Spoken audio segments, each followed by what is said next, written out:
Want to play Cry of Fear with your friends but don't know how? Here's the easiest way to do it even if you're a total beginner.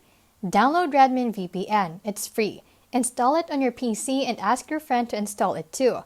On Radmin VPN, one of you clicks Create Network and gives it a name and password. The other person clicks Join Network and enters the same info. Open Cry of Fear on Steam, click Host Server and set up your game. Make sure LAN is not checked. The person hosting presses the tilde key on the keyboard to open the console.